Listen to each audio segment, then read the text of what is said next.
السلام علیکم ورحمۃ اللہ وبرکاتہ۔ بسم اللہ الرحمن الرحیم۔ شروع کرتا ہوں اللہ کے نام سے جو بڑا مہربان نہایت رحم کرنے والا ہے۔ جس گھر میں رات کو سونے سے پہلے یہ ایک آیات پڑھی جاتی ہے وہاں رزق کے فرشتے بوریاں بھر بھر کر لاتے ہیں۔ یقین نہیں آتا تو پڑھ کر دیکھ لو۔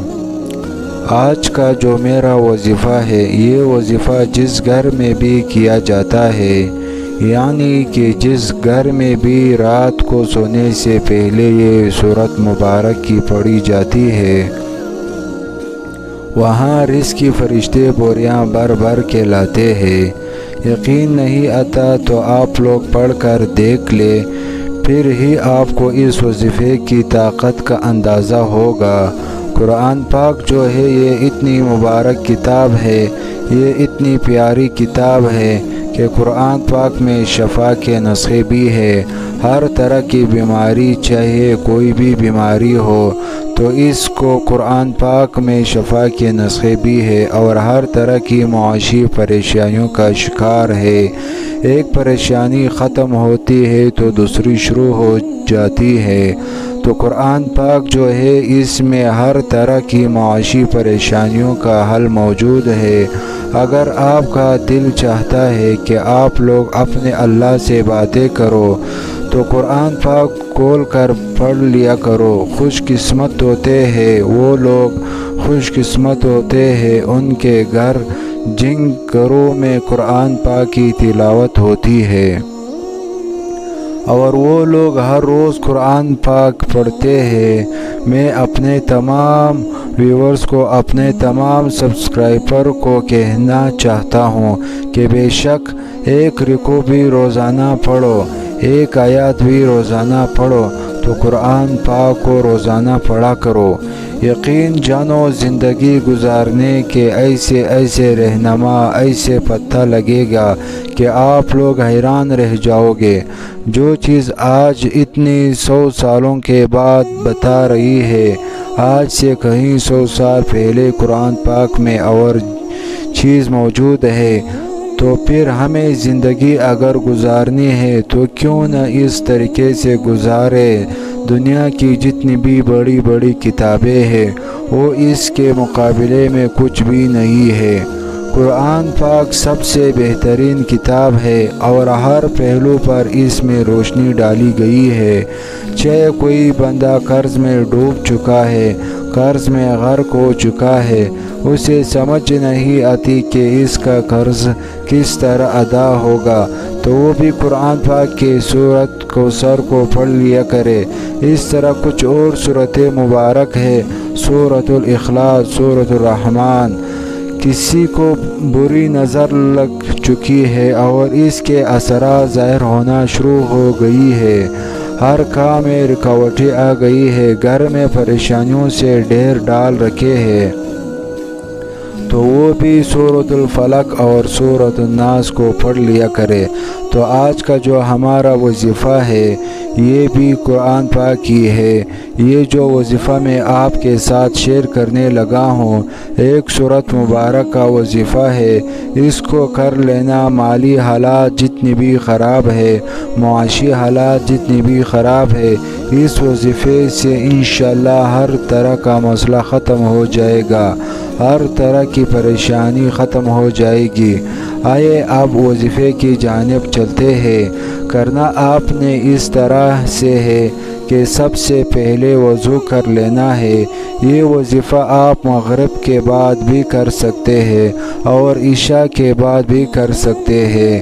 عشاء کے بعد بھی نہ کر سکے تو سونے سے پہلے اس کو ضرور کر لیا کرے، یعنی کہ جو 3 اوقات ہے مغرب کے بعد بھی اس عمل کو کر سکتے ہیں، کیونکہ مغرب کے بعد جو اسلامی کیلنڈر ہے اس کے مطابق دن ختم ہو جاتا ہے، نئی تاریخ شروع ہو جاتی ہے۔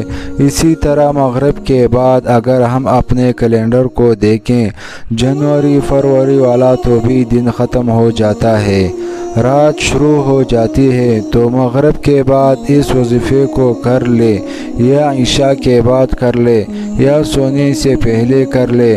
آسانی ہوگی آپ کے لیے۔ آپ کہہ سکتے ہیں اس وظیفے کی شرط یہ ہے کہ اس کو مکمل یقین کے ساتھ کیا جائے اور مکمل یقین کے ساتھ دعا مانگنی چاہیے۔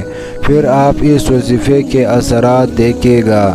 سب سے پہلے آپ نے وضو کر لینا ہے، 11 مرتبہ درود ابراہیم پڑھ لینا ہے، اپنے اللہ سے دعا کر لینی ہے، میرے اوپر تنگ دستی ہے، محتاجی ہے، رزق کی کمی ہے، یا کر لینا۔ پھر آپ نے 1 مرتبہ سورۃ واقعہ پڑھ لینی ہے، صرف 1 مرتبہ سورۃ واقعہ قیامت کا نام ہے، کیونکہ اس کا ہونا یقین امر ہے، اس کا واقعہ ہونا حتمی امر ہے، نہ اسے کوئی ڈال سکے نہ ہٹا سکے، وہ اپنے مقرر وقت پر آ کر ہی رہے گی۔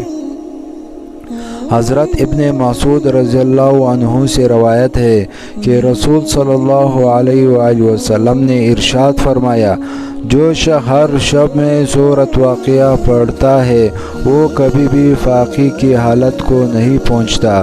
حضرت ابن مسعود رضی اللہ تعالیٰ عنہ اپنے لڑکوں کو حکم دیا کرتے تھے کہ وہ ہر شب میں یہ سورت پڑھا کرے، البتہ کوئی مخصوص وقت حدیث میں منقول نہیں ہے، اس لیے رات کو مغرب یا عشاء کے بعد جس وقت بھی سورۃ واقعہ کی تلاوت کر لی جائے حدیث میں مذکور فضیلتیں حاصل ہو جائے گی۔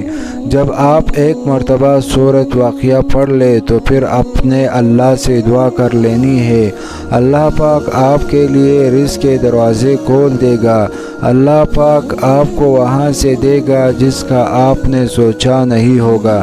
یہ وظیفہ بڑا ہی مجرب عمل ہے، اس وظیفے سے ایسی جگہ سے آپ کو رزق ملے گا آپ لوگ سوچ بھی نہیں سکتے۔ میرے اللہ پاک سے دعا ہے کہ اللہ پاک آپ لوگوں کی مشکلات کو ختم فرمائے، آپ کے ہر پریشانی کو ختم فرمائے، آپ کے رزق میں آپ کی روزی میں بہت زیادہ اضافہ ہو جائے۔ جو بھی آپ وظیفہ کرتے ہو، جو بھی عمل کرتے ہو، پورے یقین کے ساتھ کیا کرو، انشاءاللہ پھر وہ وظیفہ یا جو عمل آپ کرو گے اس سے آپ کو بہت فائدہ ہوگا۔ ہمیشہ اللہ پاک سے غربت سے پناہ مانگا کرے، اللہ پاک سے دعا کیا کرے کہ میرے اللہ مجھے غربت سے دور رکھنا، کیونکہ غربت ایک ایسی چیز ہے، تنگ دستی ایک ایسی چیز ہے کہ انسان کی جو عزت نفس ہوتی ہے وہ ختم ہو جاتی ہے، انسان گرتا کچھ ہے، اس پھر برے فیصلے بھی ہوتے ہیں، گھر کا ماحول بھی خراب ہوتا ہے اور طرح طرح کی آزمائشیں بھی آتی ہے۔ اس لیے غربت سے پناہ مانگا کرو، محتاجی سے پناہ مانگا کرو، اللہ پاک راستے کھول دے گا۔ اس وظیفے کو زیادہ سے زیادہ لوگوں کے ساتھ شیئر کرنا تاکہ لوگ یہ سورۃ واقعہ کا یہ عمل کرے اور اس سے بہت زیادہ فائدہ حاصل کرے، اپنا اور اپنا اہل خانہ کا خیال رکھے گا۔ اللہ کے 99 ناموں میں سے ایک نام ضرور کمنٹ کرے۔ اگلی ویڈیو تک اجازت دیجیے گا۔ اللہ ہم سب کا حامی و ناصر ہو۔ اللہ حافظ۔ السلام علیکم ورحمۃ اللہ وبرکاتہ۔